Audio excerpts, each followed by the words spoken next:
Good afternoon, everyone. We will get started here in just a moment. As a reminder, if you are a committee member, if you would put your name in the chat, it kind of lets us know that you're here and helps with the meeting minutes. It doesn't look like we have anyone on the phone. Rachel, we do not quite have a quorum, but maybe we'll just give it another minute as folks are still joining. Thank you. No worries. Thank you, Sharon.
Okay, thank you everyone for waiting. We were just waiting for another few committee members to join. Just a reminder, if you are a committee member who is on the phone, if you would unmute and let us know that you're here. Otherwise, for others who are joining the call, if you could add your name to the chat. And from my count, it looks like we've got a quorum. So Rachel, you can proceed. And this is Dr. Jennifer Brinton on the phone too. Thank you. Wonderful. Colleen Penny on the phone. Perfect. Colleen and Jennifer, Dr. Brenton, thank you so much. Appreciate it. All right. Thank you, Sharon, so much. So welcome everyone to the October MAC meeting. I hope everyone is enjoying the maybe cooler weather, depending on where you are. I certainly am. I'll take a little rain over 80 degrees in October. So to start off, you've all had some time to review the September meeting minutes. So with that, I will take a motion to approve the minutes or any discussion to that.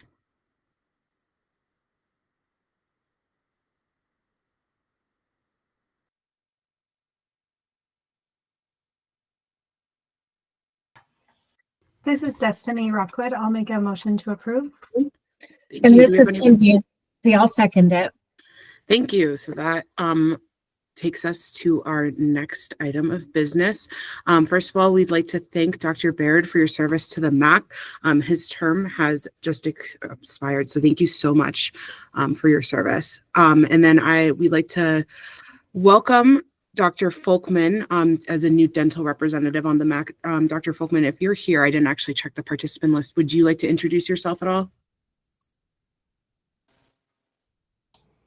Yeah, I don't see him on the list, Rachel. Okay, but well, I know Joey is. So, all right, and then we'd also like to welcome Joey Ulrich, the new representative from the business community. So, Joey, if you would like to introduce yourself, take some time. Hi, yeah, I don't know how much you want me to tell you about myself, but just a minute or. Yeah, just a quick intro. Okay. And how you work with the Medicaid program and Medicaid members. Yeah, you bet. Thanks for having me. So my name is Joey Ulrich, and I'm with Choice Home Medical. I'm an LCSW, and I got into working with Medicaid through hospice and home health, and transitioned to doing some medical supplies for seniors and people with disabilities on Medicaid, and been doing that for the last about 6-7 years, and so I learned the ins and outs, and thought I would join because I'm learning so much and love to keep learning. Awesome. Well, we're happy to have you, and welcome again. And then lastly, in terms of Committee members, we do have an open seat for the local health department representative. So if you have any nominations or if you're listening and are interested, please send those over to Sharon, and then they'll go through the process from there. So anyone interested that would be a representative from local health departments, we'd love to have you. And now I will pass it over to Laura Belgique, who's going to go over the 1115 waiver amendment related to SB 181 traditional healing services. Great. Thank you, Rachel. So today I'm going to introduce an 1115 waiver amendment, which is the Native American Health Amendment. Today's meeting serves as the first public hearing for this amendment application that I will be summarizing for you today. So as usual, I will read through the document, the summary document, and then open it up for public comment, meaning you can provide for verbal feedback today. And just as a reminder, there are other means to provide feedback outside of today's meeting. They include emailing to the 1115 email address, online through the 1115 website, through the mail, and then there will be a second public hearing on October 21st from 4 to 5 p.m. I'm going to go ahead and drop that information into the chat. And then you can also find it on the 1115 website.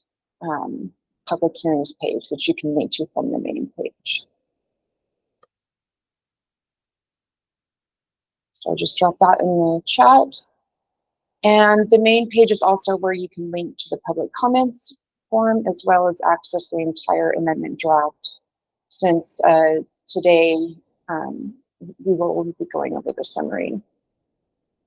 Okay, so we are currently in the 30-day public comment period for this amendment, which began on October 9th and will run through November 9th.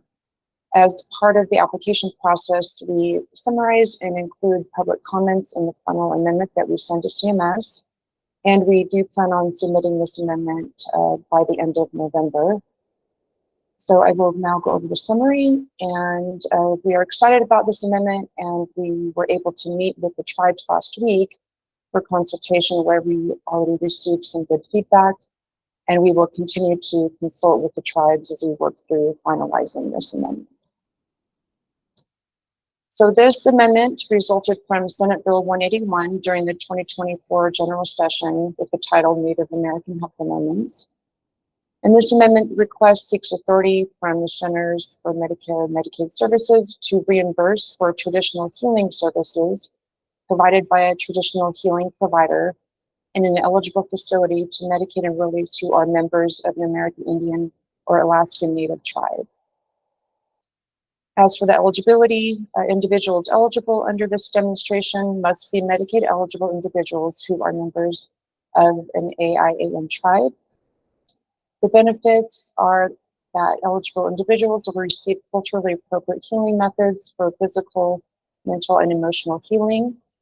And the traditional healing services must be included in the member's care plan in order to be deemed medically necessary. As far as the delivery system, the covered services will be reimbursed through fee-for-service. The covered traditional services limitations and exclusions shall be described by a qualified entity. And the qualified entities include an Indian Health Service Facility, a tribal health program designated under the Indian Self-Determination and Education Assistance Act, publication L number 93-638, an urban Indian organization as defined in 25 U.S.C. section 1603 code, or a facility operated by a person that contracts with an urban Indian organization. The services must be in accordance with the tribe's established and accepted traditional healing services as identified by the qualifying entity. The proposed timeline, we intend to implement the coverage as soon as possible after receiving CMS approval. And we expect approximately 3,300 individuals to be eligible per year if the amendment is approved. So I will now go ahead and open it up for comment, questions.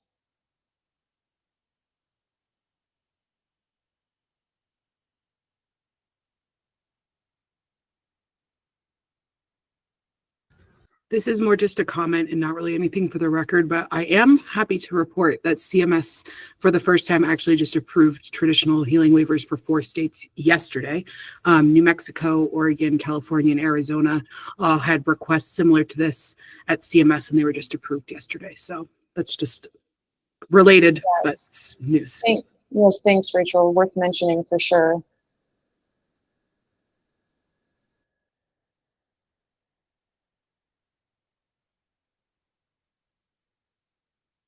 And if there are any comments or questions as we just work through the meeting today, we'll utilize the 2 hours that you can go ahead and provide those throughout the meeting as well.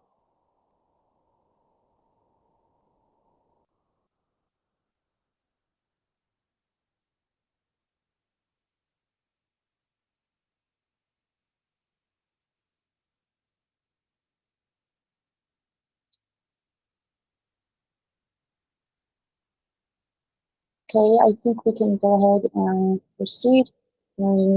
At this point, no questions or comments. Thank you, Rachel. Thank you, Laura. And I think now we will move on to the MAC and BAC discussion for the changes to the bylaws. So last meeting in September, we did go over the proposed changes to the bylaws in relation to the creation of the BAC and then, bylaws.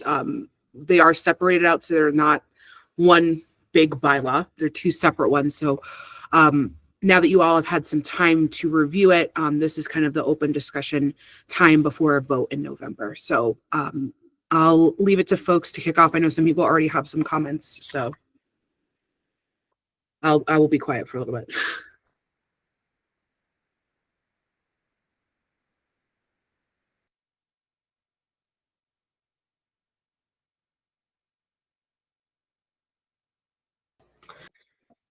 So I will just say, just for everyone's knowledge here, that I've only received 1 person to have some feedback on the bylaws that has emailed me. So, and I believe you're on. So Nancy, are you available to make your comment that you emailed me about for consideration? It's Nancy Strahan. Yes, I am. Thank you. Go ahead. I just wanted to make everyone aware that I haven't received any other emails except for Nancy, and I'll let her go ahead and explain her suggestion for the committee members to consider. Thank you. Oh, thank you, Sharon.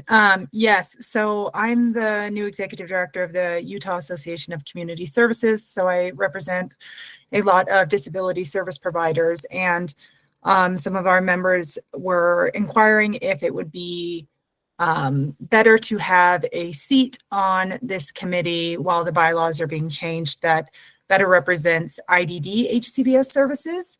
They don't feel that the current representation quite represents their services through specifically the home health seat. So I just wanted to bring that up to the committee for conversation. I felt like the timing would be right about now, but if I'm wrong in that, please just correct me.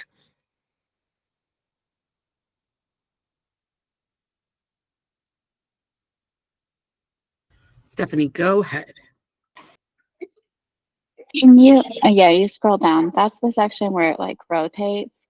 I don't know if anybody's able to kind of fix out on, is that, can you explain how that, does that rotation also not provide like an opportunity for that perspective to be on the MAC periodically, or just wondering, Nancy, if you can.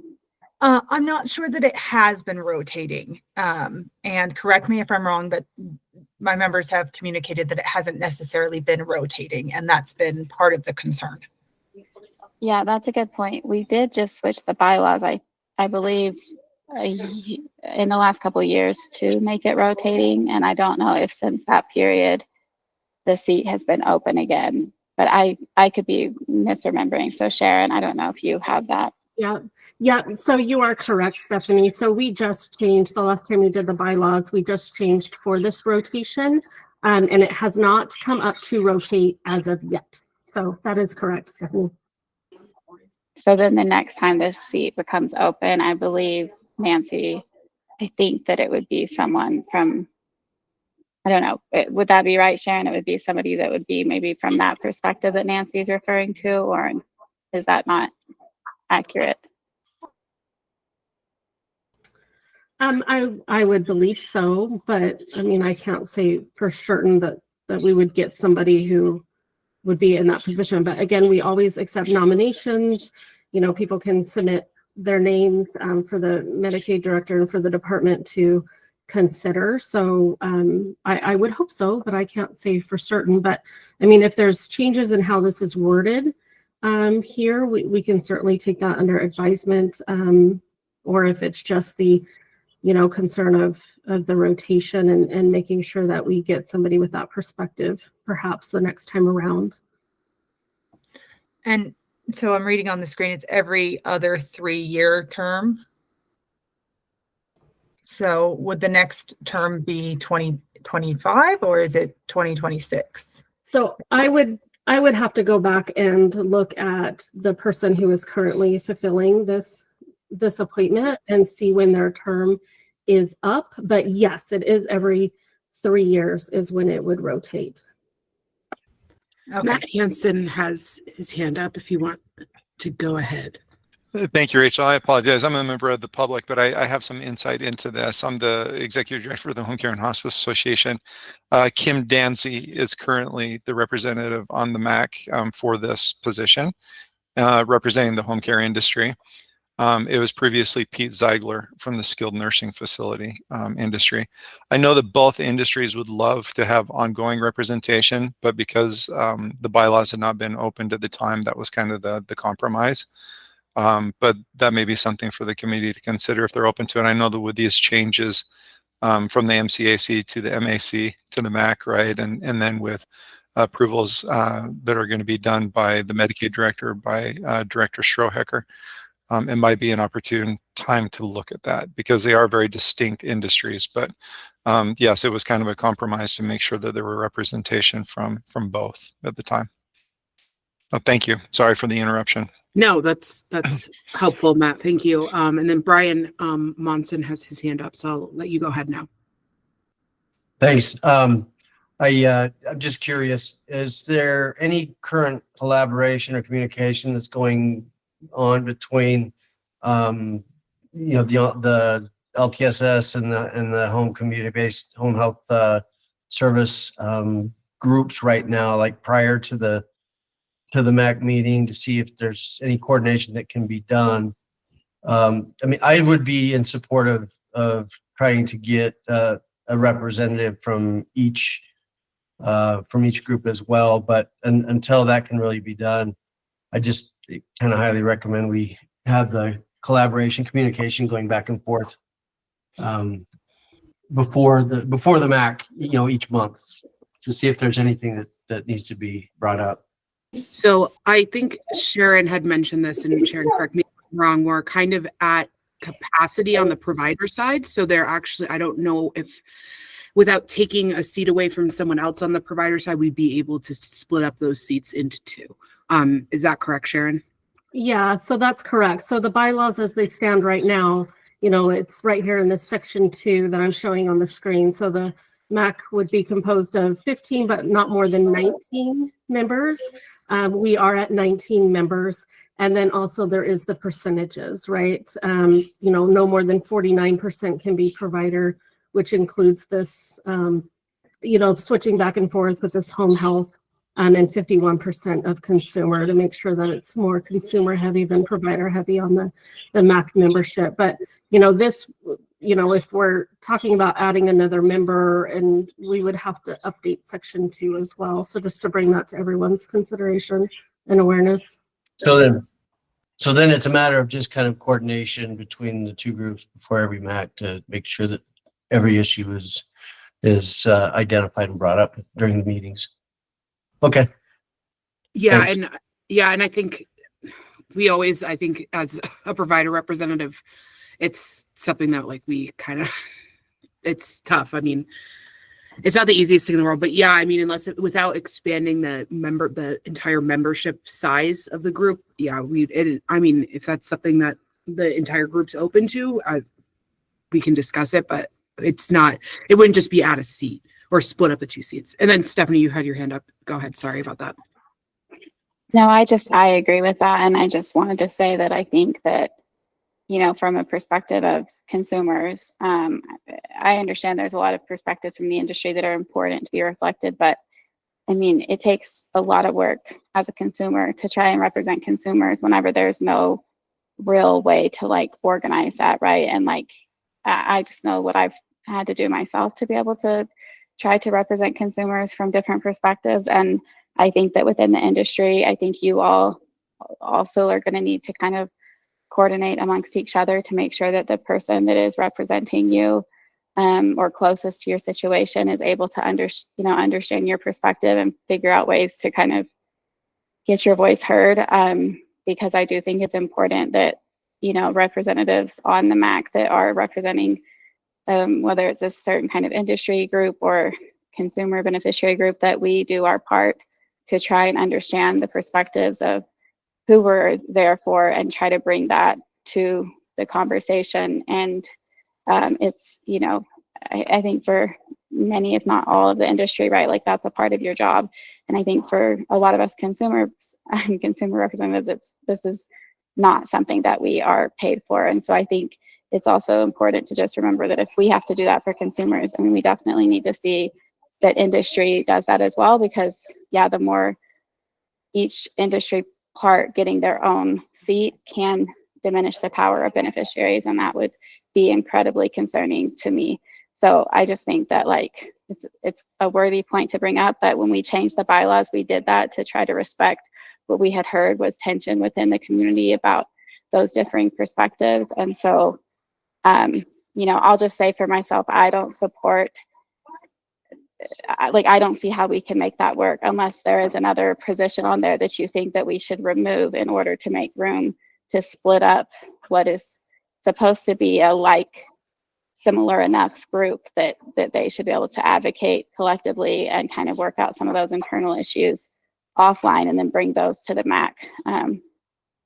That's just my perspective. I mean, just because it is a limited resource, right? Like there isn't just like, there is like limits and parameters around this. And so it's not just something that it's like about hurting people's feelings. It's about like what's actually realistic and possible. And I don't see how it's possible to do what we're being asked to do. Thanks, Stephanie. I think those are all good points. And I'm always hesitant to add more providers. I know that I have a provider seat and I'm very open, I mean, obviously, but I do try to do my best to also represent federally like FQHC patients, community health center patients as well. So it is quite a juggling act. And Steph, I know you and all the consumers that serve on here take time out of your personal lives, and thank you for doing that. So I would err on the side of not adding another provider seat. And I do understand kind of how hard it is to herd a lot of cats, especially if, you know, it's not the same types of cats. So I don't know if anyone else has anything to share about this or the bylaw changes in general, but I'll be quiet again for a little bit.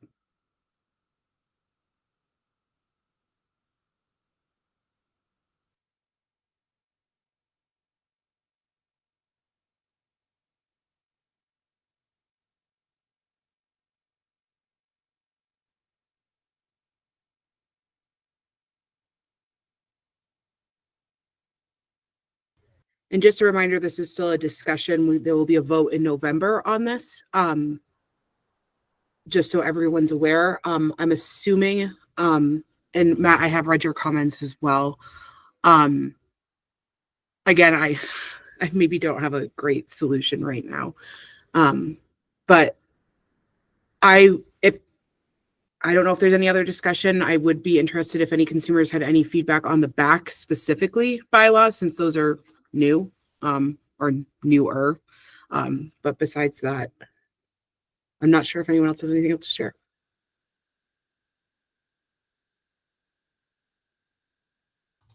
Actually, this is Kim Danzy. I just wanted to add that I do think often the interests of consumers and the industry are aligned.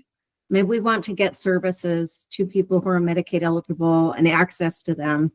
So I think that often we're looking at kind of apples and apples when we're talking about the needs of the consumer and the industry.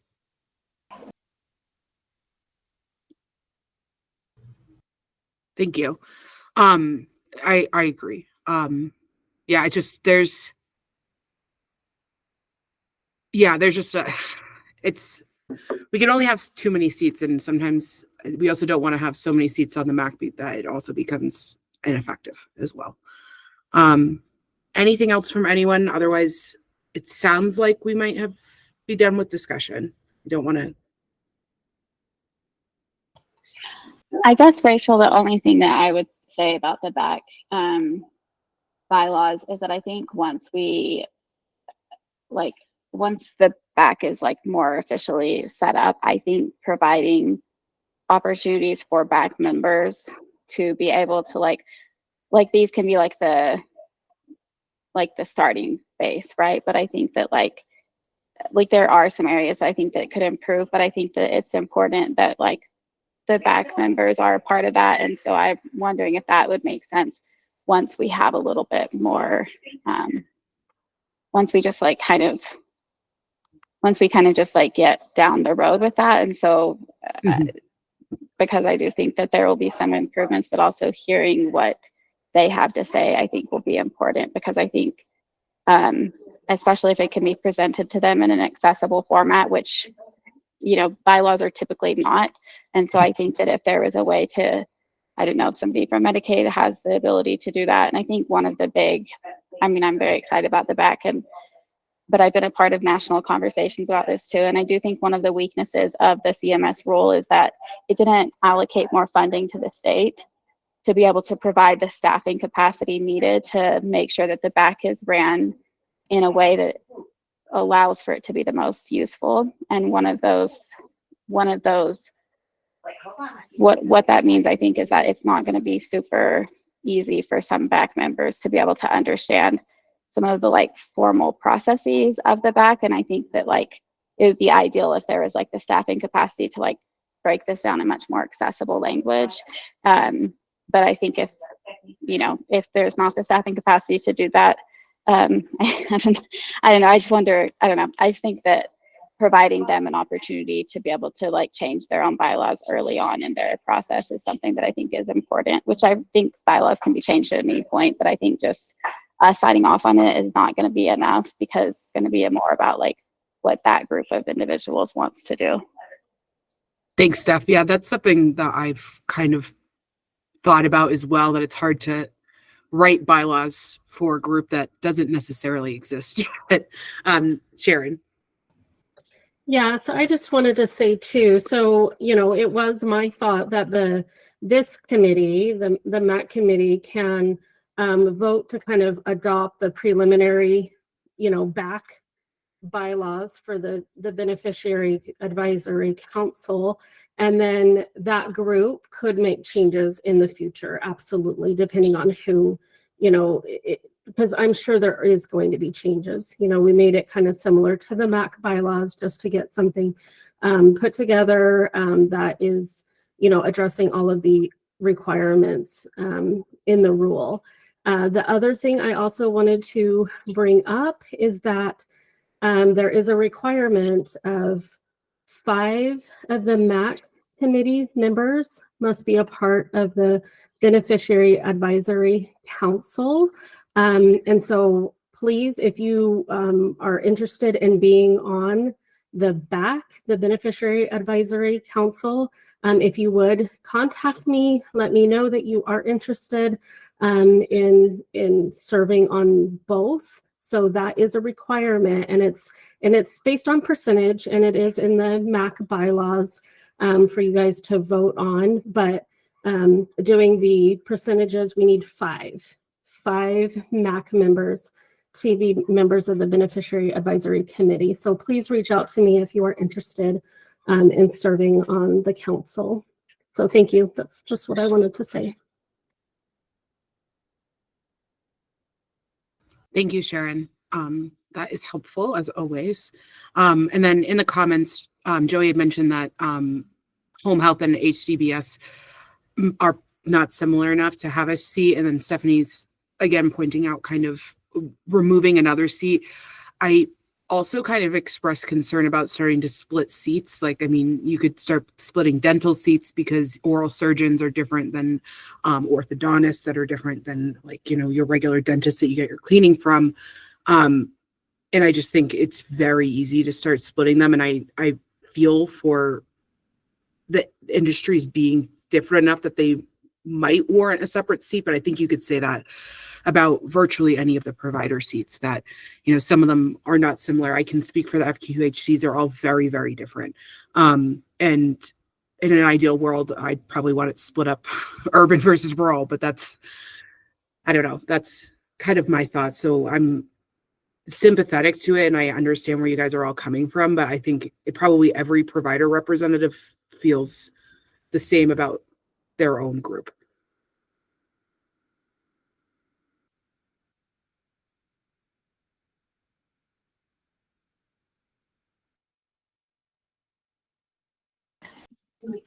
I do wonder if, Rachel, if one of you that represents the provider side or the industry side is willing to share how, like, whether it's now or like offline, like your process for trying to organize the feedback, because what I do to try to help represent consumers is chaotic because it's, I mean, if you can imagine the variety of consumers that we have on Medicaid, I mean, it is completely impossible to represent. I mean, to me, it's just, I mean, how do you even do that? Like, there's such a diversity of consumers on Medicaid. And I think that if there was a way, though, that somebody on the provider industry side could, you know, say what processes you use, like you send out an email to collect feedback, do you have people fill out a survey, you hold quarterly meetings, like I think that that's like a very worthy pursuit. And then, like, you know, it's almost like a level of community organizing within your sector to kind of figure out what that looks like to then represent those perspectives in the meeting. And if that's not being done, I think it's important and worthy consideration that people are not feeling like their perspectives are being heard. And I think that's a really big deal for the MAC. But I do think that, like again, if we add more provider seats, like, it will diminish the voice of beneficiaries. So and like CMS does not want us like stacking the MAC beyond so that it diminishes the voice of beneficiaries. So I just think, like, that's important to also consider. But anyway, so maybe there's like a way where you all can provide some technical assistance or just some mentoring to, like, you know, to help this diverse group of providers like better figure out how to make sure that whoever is representing each term, that they can have a way to do that in an effective way. Because I'm sure that there are incredibly important perspectives that need to be heard, but I just don't know that adding another seat, I just could get really, you know, to Rachel's point, rural hospitals do not experience the same thing that the Wasatch Front does. If you're Intermountain, your experience as representing hospitals is very different than if you're an individual independent hospital in a town of 4,000 people. So to me, it's just like, what if we could just get really out of control. But anyway, doesn't mean it's not important. It's just kind of, I think, the reality.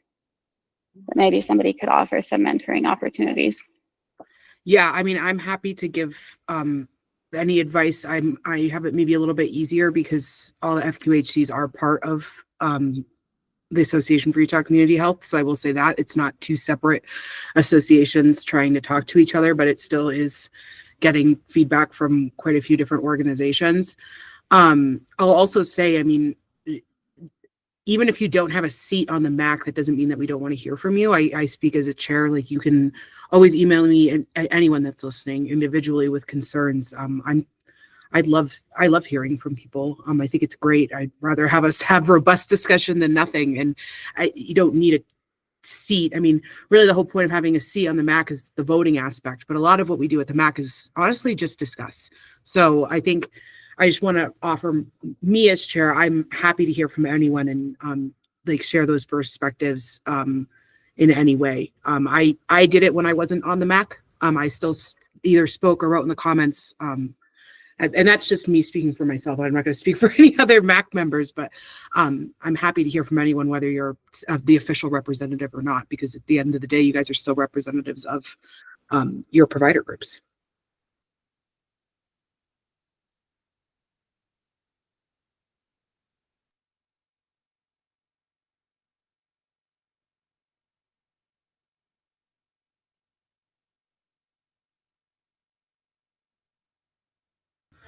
Okay, well, if we are done with discussion there, everyone, again, take your time to review that, and remember that we will vote on that at the meeting in November. So thank you all for sharing.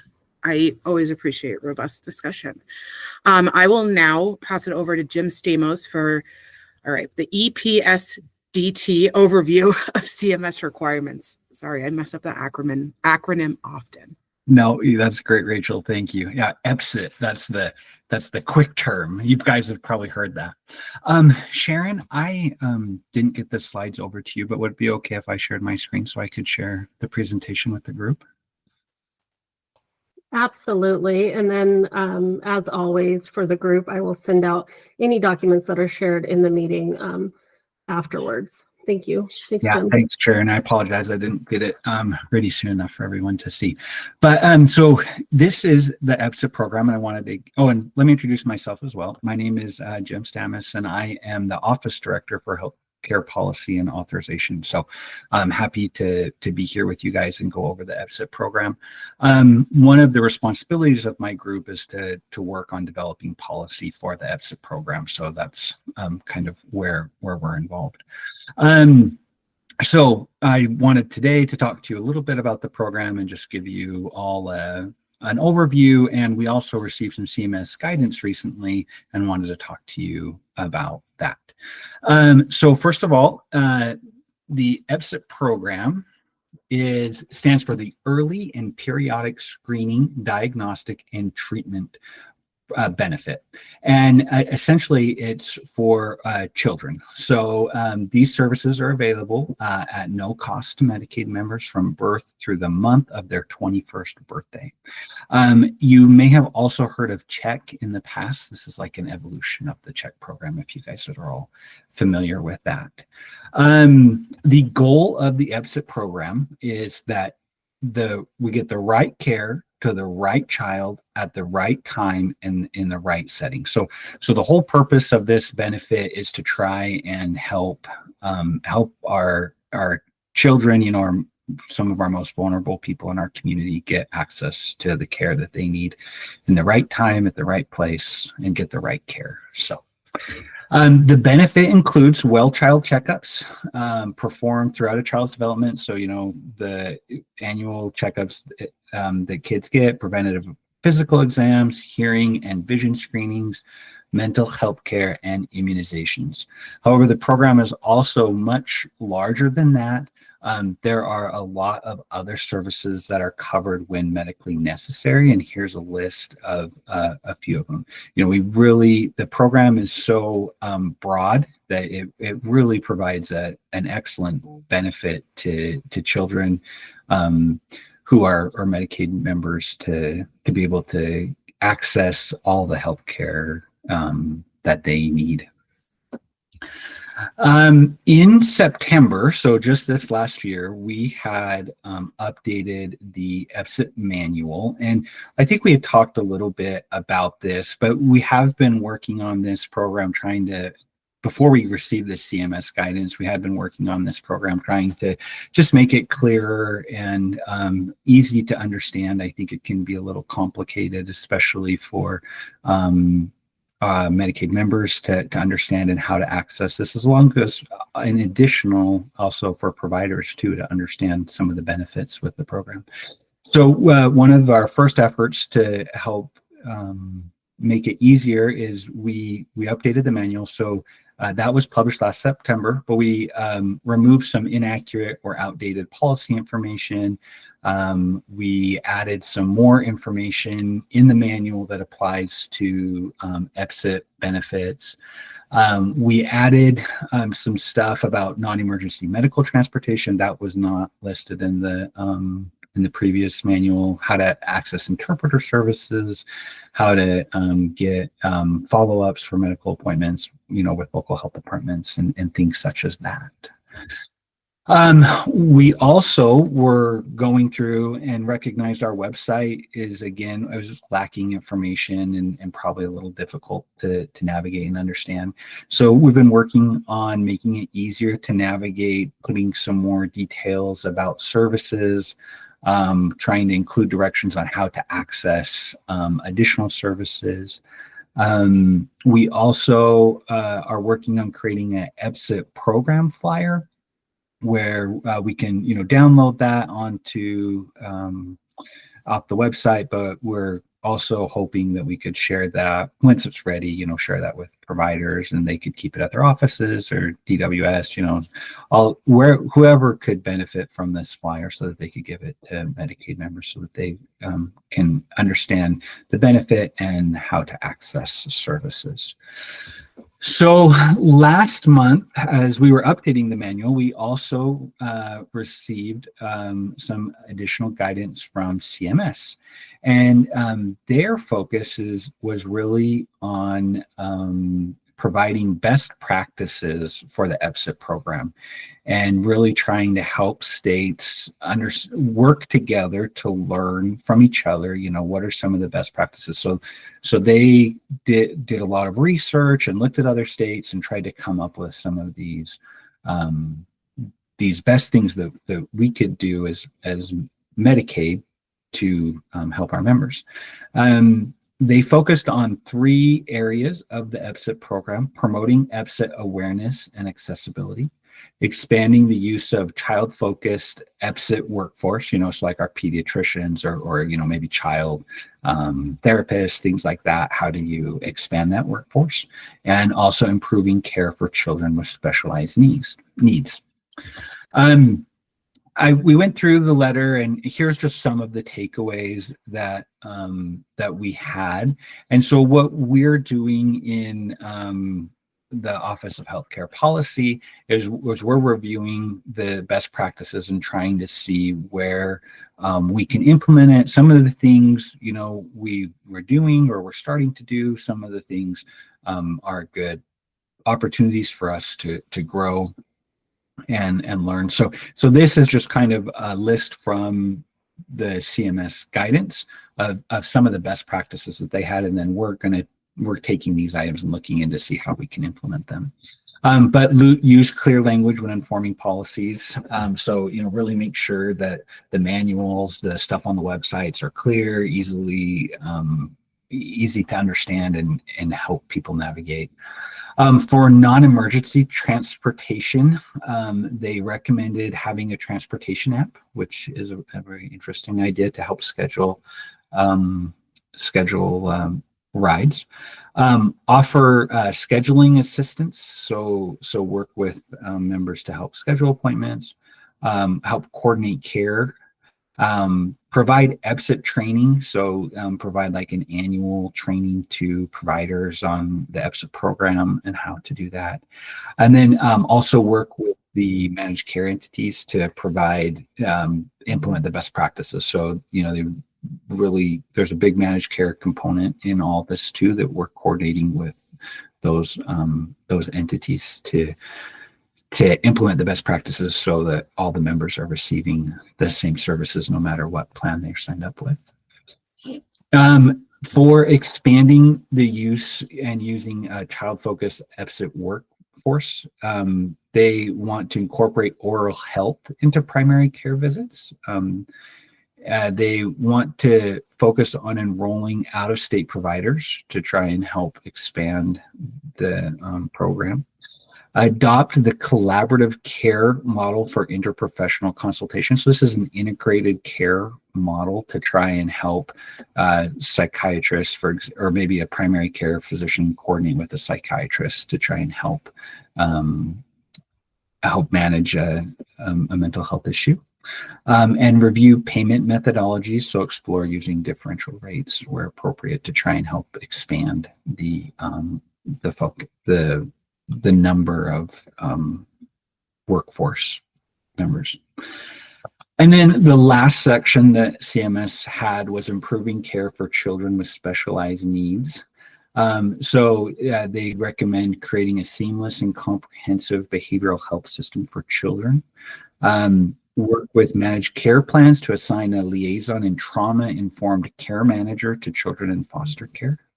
And then coordinate programs for children with disabilities or other complex needs to provide them with a broad range of non-medical service as well. So it was some really, I think, some valuable guidance that's been provided to us from CMS. And again, we're taking these items, looking into them to see where we can help improve the EBSA program.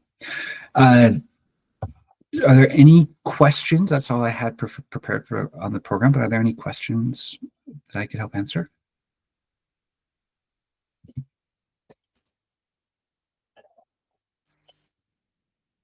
Okay, great. I'll turn the time back over to you, Rachel, but thank you very much. If you guys have any questions in the future, please reach out. Thanks, Jim. That was great. And now I know to just call it EBSA. Yeah, Trying to remember that I can't get that one down. Yeah, it took me forever. EBSA, yeah. Much easier. I will now pass it over to Carlos for the Notices Work Group quarterly report. And as a reminder, we do have a subgroup of the MAC, which is made up of MAC members and other folks that review some of the notices that get sent out to Medicaid members. So Carlos, I will pass it over to you to give a report out on the work done there. Sure, yes. Hi, everybody. I just got 5 pieces of updates that I want to share with all of you. So the number one is DHHS and DWS worked together to prioritize the medical notice list. So in August 2024, the group reviewed the prioritized medical notice list. There are actually over 300 notices to review. So the list was put into different categories, such as approvals, denials, closures, payments, informational, and cooperation. Update number 2, the self-employment information form 452 and the self-employment ledger form 455 that the group provided feedback and recommendations was actually published and is available this month in October. Update number 3, the group reviewed and provided feedback to 3 standalone notices last week, actually. And CMS recommended language was incorporated as well as feedback from the notice survey findings into those approval notices. So the 3 approval notices are state supplemental approval notice, presumptive eligible approval notice BYB, and then presumptive eligible approval notice hospital. Update number 4 is there is a larger effort to correct and make changes to the notice of decisions, since these notices impact financial, food stamps, and medical programs. So DHHS and DWS are going to begin to work together to coordinate those efforts. And then the last piece of update that I have for all of you is the application process 1-pager and then the review process 1-pager is being finalized. So once that's ready to go, they're going to be utilized for Medicaid, CHIP, SNAP, childcare, and financial assistance. So the 1-pagers are going to explain the application and review process and what steps to expect. Those are the updates that I have for all of you. If you guys have any questions, let me know.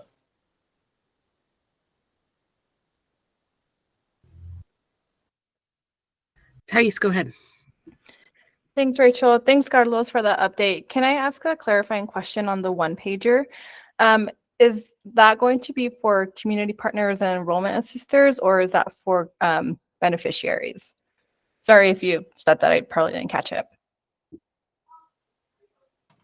No, I didn't say that. Yeah, go ahead. Someone was going to speak. Yeah, I'm Melissa Presley with DWS. The one pager is going to be for beneficiaries, but you will be able to find it on our website as well. We will publish it, but it'll go out as part of the confirmation when people apply for applications or they have a review. So online, it'll go out as part of their confirmation, and then we'll also put it as part of the paper app and review process as well. But you could find it. It'll be published on our website as well. Thanks, Melissa. Do you happen to know where on the website it might be? We haven't put it on there yet, so I'm not sure where it's going to be put, but most likely it'll be put somewhere where the My Case section is, but we haven't finalized that yet. Okay, awesome. Thank you so much. And then Yeah. lastly, will that be in a couple other languages besides English? It will be in Spanish, but we haven't talked about any other language. Okay, thank you.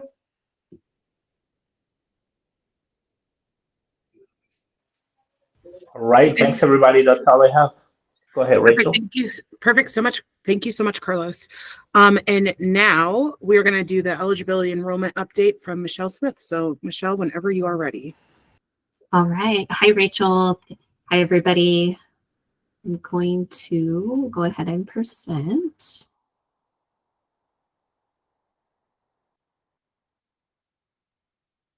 Okay. And I'm going to drop in this enrollment report in the chat, just so those of you who don't know where to find this or how to access, there's the link right there. So this month, as of September 2024, the total enrollment count for Medicaid and CHIP is at 340,343 individuals. Just to compare, last month we were at 345,969. So just slightly down. But again, I'll state what I usually state each time I go through this. Just keep in mind that we do have individuals who do come back on to the program. So this 340,000 number will increase over the next couple of months, where you have that 90-day review period where people can still complete their review and be put back on to coverage. If I go to the more individual, so up here, for those of you who are not familiar, this is the interactive graph. If you click over here, this is the data table, which goes more into detail into each program. And then if you're curious as well to look at total case count, children separated by adults, you can click on those tabs at the top. I'm just going to stay focused on total individuals. You can see most of the coverage groups are pretty much leveling out. And I think I said this much last time as well. We do see a slight increase with our aged let's see, from July to August for children, that went up. September shows slightly down. But again, like I said, you will see people come back on as they complete their review and provide those verifications that DWS have asked for. Same groups increase, as I mentioned last time. It looks like pregnant women slightly down. Again, that could just be, you know, what I keep mentioning with those people needing to provide their information. And then same with the CHIP program. Over this last year, you can see obviously there's been an increase specifically due to unwinding and children being over the income for Medicaid and moving over to the CHIP program.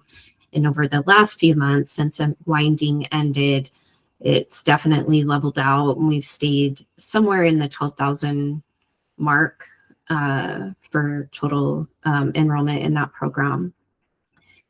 Nothing really else to note on there, but I will pause and just ask if there's any questions before I move to our eligibility data dashboard that shows our monthly reports and outcomes for reviews. Are there any questions on this enrollment report? I had previously asked, I don't know, who knows? If it was, and I know this is more complicated because the number of people enrolled in ESI is a subgroup of all the expansion adults. Is there any update on a way that you guys could report that number? Yeah, no, great question, Rachel, and I'm glad you're bringing that up. We're actually in the process of working through that. We've had a few people helping, put that together, and we're really close. We had a website migration over the last couple of weeks that kind of slowed down some of the stuff that was being implemented onto our webpage. But we do plan to actually expand on all of the items that are under the 1115 waiver. So not just ESI, but anything under the 1115 waiver. And we're going to create the dashboard for that. And it will live on our 1115 webpage. So we're hoping, crossing fingers, that could be sometime next week. But we'll definitely bring that here back to this group and show and let you guys ask questions and give any feedback. So I'm glad you brought that up. So thank you. That's exciting. Maybe you did tell me, but I don't know. There's a lot of stuff going on in my head sometimes. But that's exciting to hear that it's not just going to be that. It's going to be much more. That's awesome. I mean, I recognize that it wasn't as easy as just adding it on to here because it is that subgroup. So having like a separate like kind of dashboard for that is probably easier all around, and also great because there's even more data. So thank you, Michelle. No, Any other questions? Any other questions for Michelle on the enrollment report also?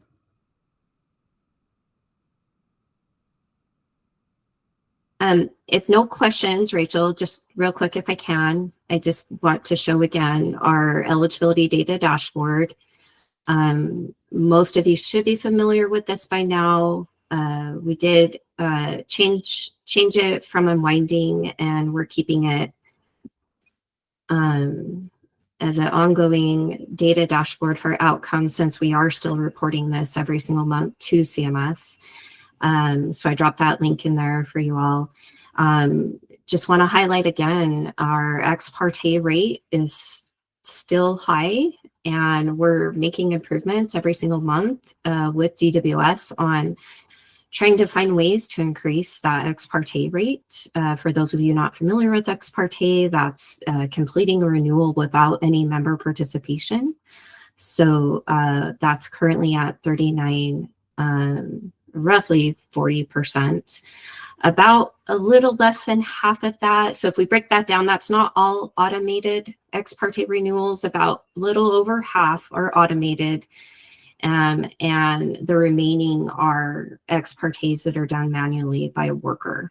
So any ex parte that's not able to be completed through the system kicks out to a worker, and the worker is still able to look to see if they can complete that renewal through the ex parte process. So we're pretty excited about that. It's helping us in a lot of the other areas that we've struggled in terms of procedural terminations. That number is decreasing, which is good. And we're still looking at ways to try to find improvements on that. There's some other data up here. If you guys are interested, feel free to click on those, look at all of that information. If you have any questions, you can always reach out to myself or Melissa Presley.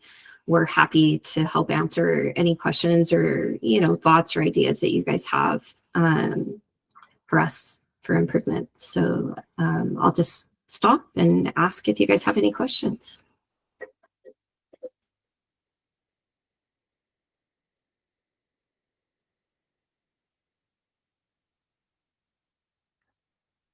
Okay.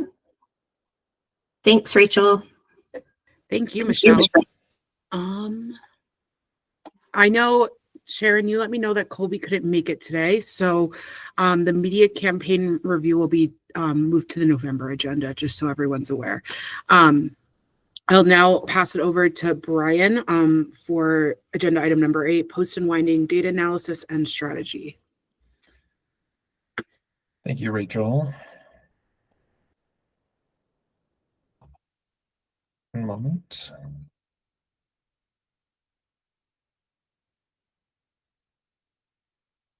Great. All right, thanks everyone. This presentation was born out of a conversation that started last MAC meeting when introducing the recent American Community Survey data. This is still fairly new to us, the American Community Survey data. It is publicly accessible. I will post a link just in the meeting chat so individuals know the ability to access it yourself. There are a lot of data points, both for Utah, sub-demographics, other states, comparisons that can be made. There are a lot. So we will only be covering a small portion of them today.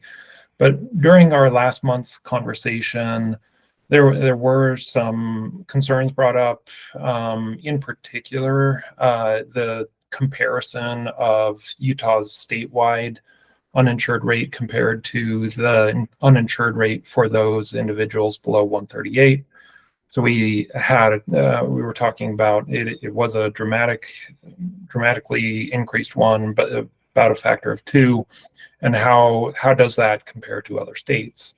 And the resulting strategy. So I believe I've captured kind of the intent of this presentation, but if MAC executive members and committee members want a different direction on the analysis, we're certainly happy to bring something back in a future MAC meeting to try to address that. So these are the items that we're trying to discuss and share the facts on what we've observed in the American Community Survey data so far. First of all, we do have the ability to look at metrics over time. So we chose 2013 as the starting point. There are some data points that even predate that. 2013 is both a decade prior to the most recent data point of 2023, also the last year prior to the major effects of the Affordable Care Act. So it is a good, although not the only starting point to use in a timeline graph like this. There are a few key sub-demographics that I wanted to show. So the green line in particular is the state uninsured rate. Blue line is the 19 to 64 or the adult expansion cohort, not limited to just that income level, but any Utahn between 19 and 64. The highest there is the below 138, any age. And then the lower lines are both the orange one being for children under 19, and then the lowest would be largely a Medicare population of 65 years and older. As you can see, 2020 is blank. There were some, certainly things going on in 2020 that we're probably all familiar with that prevented data being released. So this is a percent uninsured. Next, going to number of uninsured individuals. So how many actual Utahns does this represent? So another contextual data point to keep in mind, over this 10-year period, the state of Utah's population did increase by about 500,000. So from about 2.9 million to 3.4. So that is to say that even if the line were to remain completely flat, that would also mean that 500,000 more individuals were getting insured in the process. So that is another context that the statewide population has grown as some uninsured has decreased.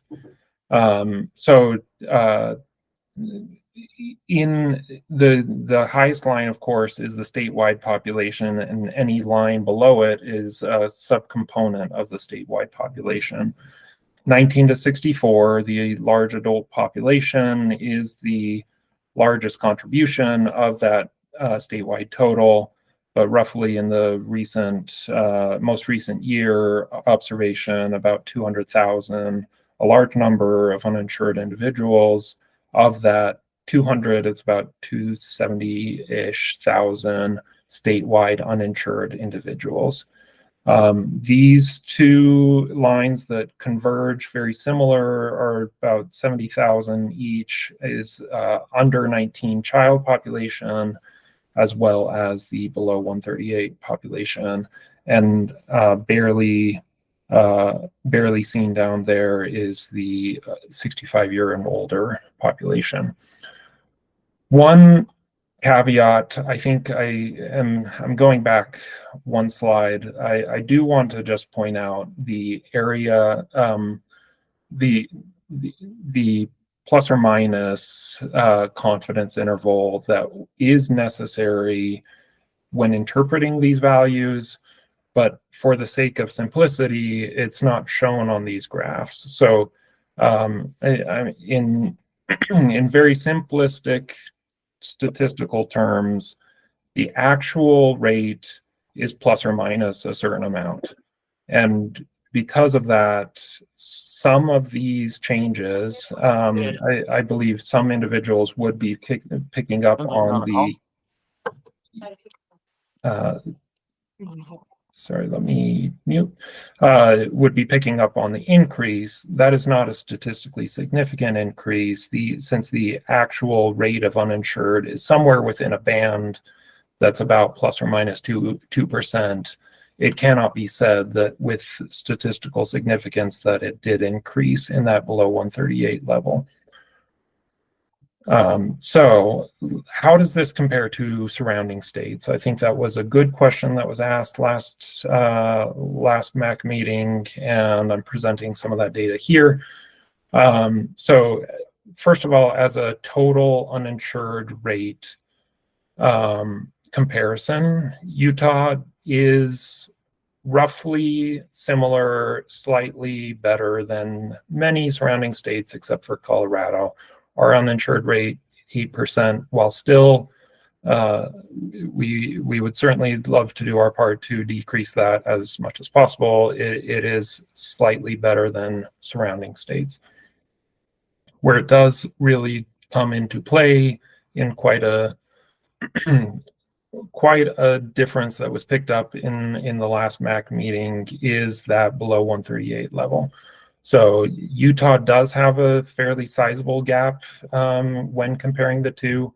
I would point out that all states have an increase, and for this single comparison, I actually looked at all 50 states plus DC and Puerto Rico. Every record does have an increase between their statewide population to the below 138. It is an unfortunate reality of a national state, but that was something that I observed.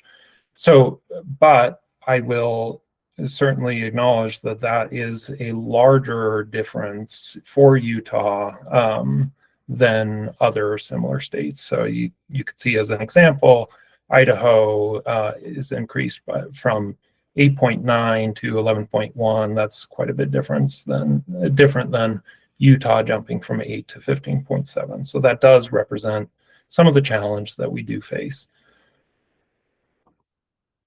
Next, going to some age breakdowns. In the earlier timeline graphs, I did show under 19 years of age as a single line. But when looking at this data, I really did find a little bit of a mixed story within the child population that was worth pointing out here, is that we do quite a bit better with our under 6 population than the next one that I'll show. But you can see Utahns under 6, only Colorado has a better uninsured rate than us. But it is a different story when we get to the 6 to 18-year-olds in Utah. You can see, especially Montana, Idaho, Wyoming, Colorado, New Mexico, all do have a better, that is to say, a lower uninsured rate than us. So that is certainly an area that I think is worth focusing on for sure. 19 to 64 population seems to show a little bit of a confusing message, at least for me. I welcome other interpretations of this, but Utah's uninsured rate for this age band is about 10%.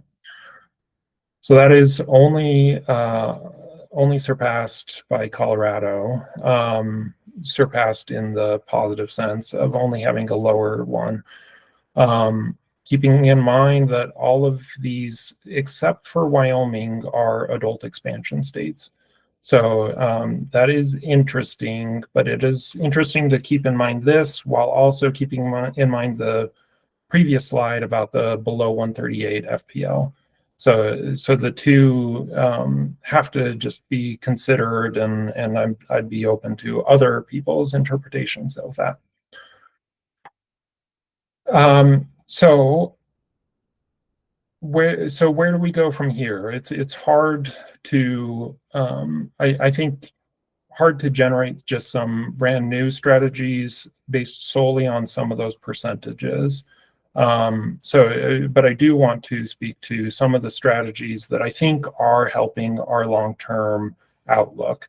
For one thing, that was 2023 data, and some very important programs were introduced January 1st of 2024, namely 12-month continuous for children, postpartum extension for pregnant women, and then the state CHIP program.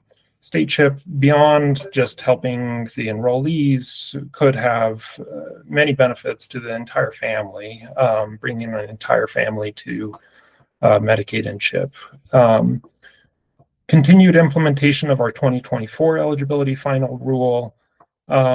This is no small final rule. Michelle did do a good job of speaking about this at our June MAC meeting, but some national entities have commented that this final rule is as impactful or the most impactful rulemaking since the Affordable Care Act. So it has a multiple year implementation. The first, one of the first items that we're doing in the coming months is to introduce reasonable compatibility for assets. That's going to be released in November, as well in the start of the year, January of 2025, improving the transition between Medicaid and CHIP, which will reduce the amount of closures prior to determining any other eligible program for an individual. We do continue to have an extended timeline for our E14 flexibilities. These give us flexibilities for example, individuals with zero income, the ability to automatically renew their income, renew their eligibility in certain circumstances. Additional ex parte automation that we are working through. I think Michelle did a good job of showing like the improved rate of ex parte. We do anticipate some improvement there. The one pager of application and review process that Carlos spoke about, it is something we are proud of and are introducing later this year. To give a single guide for individuals of where they are in the process and try to make an understandable resource of a shared understanding for eligibility. And then an additional item that we have been working on for a few months with CMS. It has taken a bit longer, but we are near getting the ability to use SNAP and TANF income as a data source, which will allow us to not re-ask for same information that is already available if it is timely enough. So this was a heavy data and strategy presentation. I am happy to take any questions or any other discussion from the group.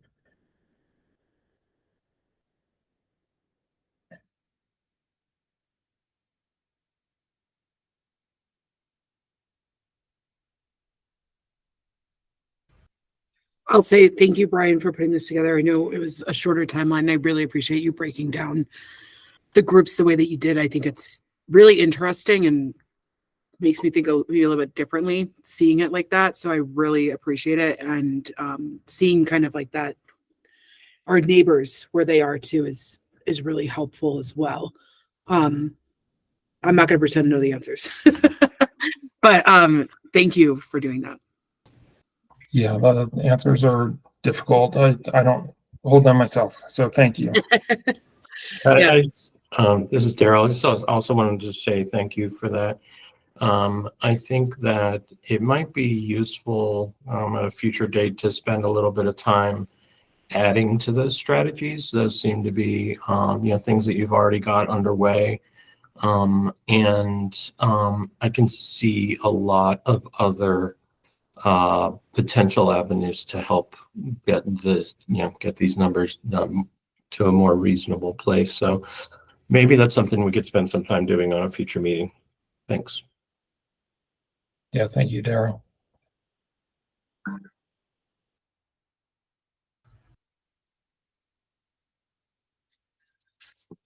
All right, Brian, I think you're off the hook, but you might be back on the hook because I don't think Director Stracker can join us today. So I think you are now doing the director's report. So I'll hand it back to you again.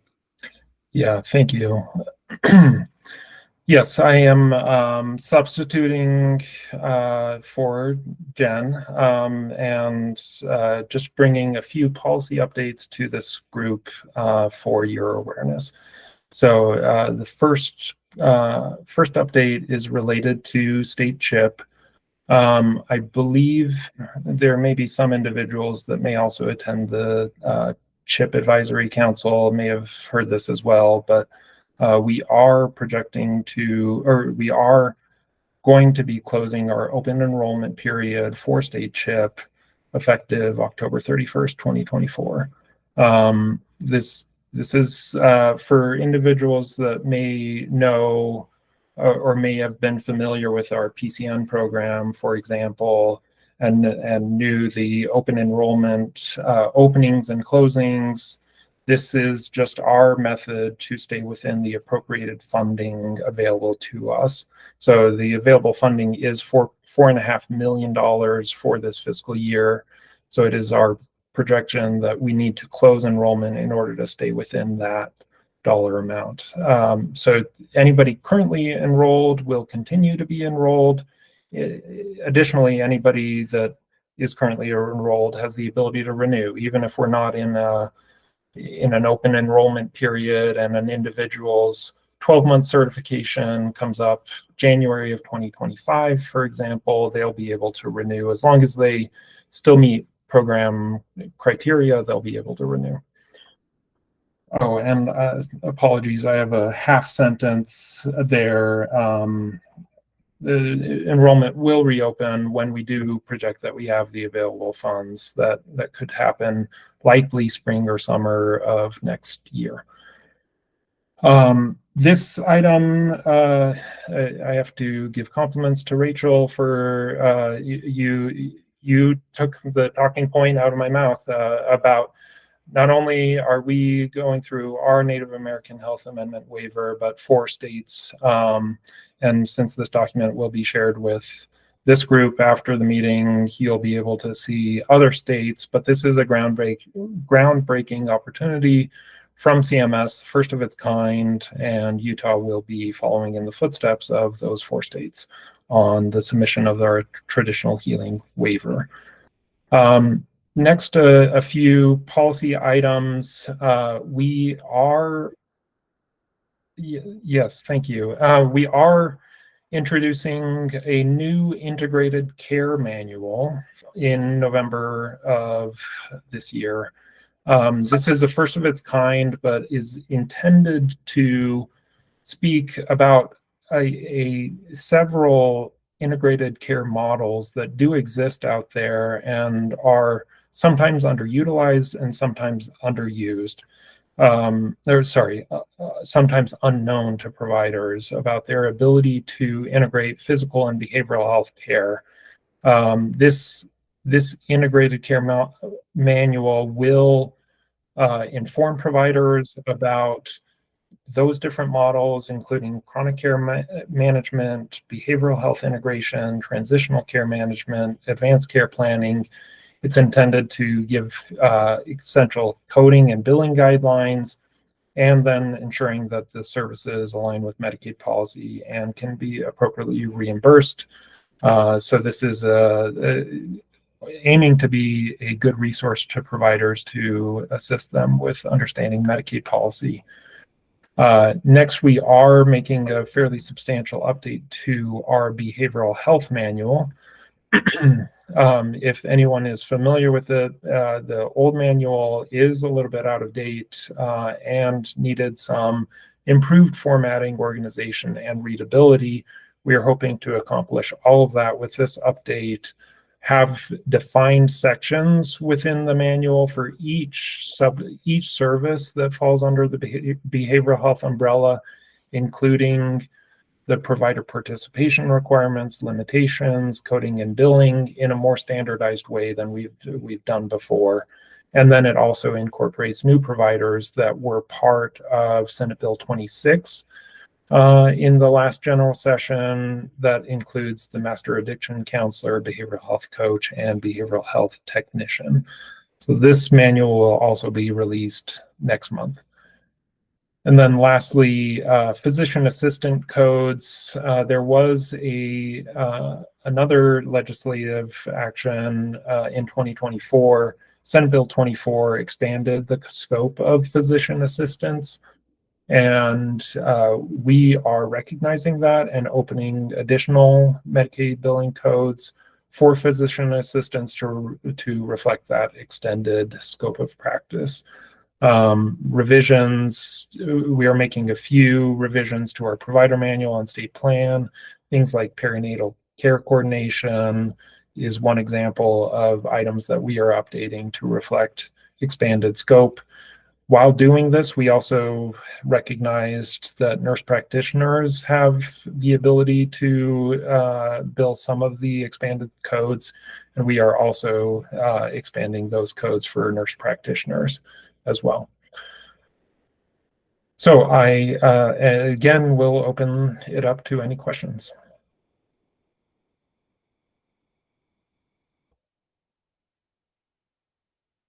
Go ahead, Darren.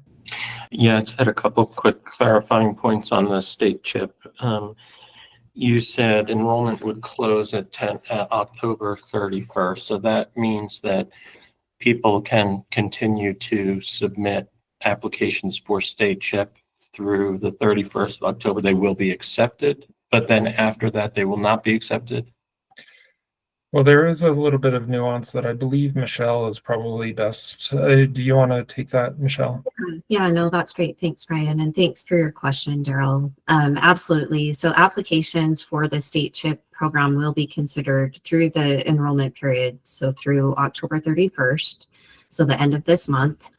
That does not mean that people cannot or should not apply after that time. I just want to point out that we do still have emergency Medicaid for individuals who do not meet the citizenship requirements and who have that medical need. So I would still encourage individuals to apply. There's also, I think, a little bit of nuance in terms of if they are a lawful permanent resident and meet those requirements, I would still encourage people to apply. So I think that's a careful message to give to people. But I think one thing I will add, and I believe it was either Tyus or Syriac, you brought this up in the CHIPAC meeting previously, a question if someone applied before enrollment closed, but their application was still pending after it was closed, can they still be considered? And the answer to that question is absolutely yes. So, absolutely. The key there is that you have to apply during open enrollment. So just wanted to answer that in case that question comes up as well. Okay. And then it sounds like for those people who are accepted into the program, funding is available for renewals, should that take place. And then, so the only open question then is, when would new enrollments be open again? And could you just, I feel like I should know this, but what are the hurdles that we need to jump over in order for that to happen? Is that like legislative, or is there, I'm just not familiar with what the decision-making steps need to be before it can be reopened. It is a good question, Daryl. So no legislative action is necessary, but we're required to work within the funds that are appropriated to us. So it is $4.5 million. So one of the factors that we have to forecast in is how many individuals do renew. We will start seeing that when this program is 13 months old. So January 2025. We certainly hope individuals renew if they remain eligible, but depending on that renewal rate, it will inform us how much of the remaining funds in our balance will be available throughout the rest of the fiscal year. So we will monitor this monthly at least, perhaps multiple times per month, to identify when we can reopen enrollment. It will likely be near the springtime of next year. But that is just a guess. We will have to continue to monitor to see, but our intent is to use all the available funds, but we cannot go over the funds, of course. Okay, great. Thank you for that clarification. Yeah, thank you.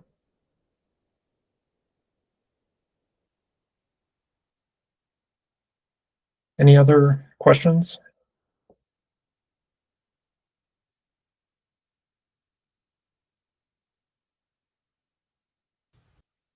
Okay, I think you might be off the hook for real this time, Brian. Unless if someone thinks of something during open discussion. And I think the last agenda item we have is just any committee member updates.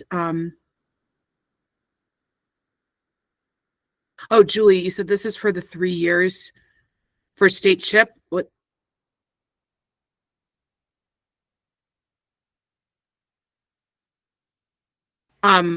Is that a question about the funding? It's for, sorry. Okay, I'll probably do that. Yeah, no problem. I'm just refreshing my memory. State CHIP does end July 1st, 2028. So we are funded $4.5 million per year in each year up through that end date, but it is scheduled to be repealed July 1, 2028. Julie, there's a couple different things that could happen. I can actually maybe answer this. There's a couple different things that could happen. The legislature could let the program just stop and the funding lapse and it go away. I mean, no one would do anything at all. I find that to be probably unlikely. I think that there will be someone, whether it be Senator Escamilla, the one that created this program in the first place, or someone else that would ask for this program to be extended and then funded again at the same level or possibly a lower level or a higher level. This isn't so unusual. I think that there's been quite a few programs over the history of the state, whether it's health related or not, that have started almost as like a pilot project and then they become permanent. So I would say that probably going into year 2, you'll start to hear from either Senator Escamilla or another member of the legislature that wants to continue this program about what the next steps would be. And then oftentimes I find that people working in these programs are usually get reached out to provide data, to provide public support, things like that. So while it's scheduled to be repealed, that doesn't mean that it will be. It's just kind of, it will be addressed in that before that budget is made for that year. That's my answer from the kind of the outside perspective, government affairs kind of thing. But I would be shocked if there's no effort. I can't predict the future, especially when it comes to the legislature about what they will and will not fund. However, I don't think anyone's just going to let the whole program go away without a fight. And I think it's probably likely if we see good health outcomes from this program and other good outcomes generally, that usually convinces a lot of folks to keep it around.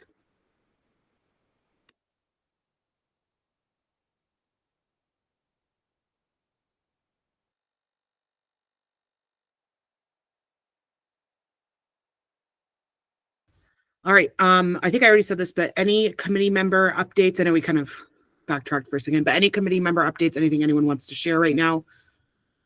We have plenty of time. Not that I'm telling you all to take a half an hour. I mean, you can if you want, but.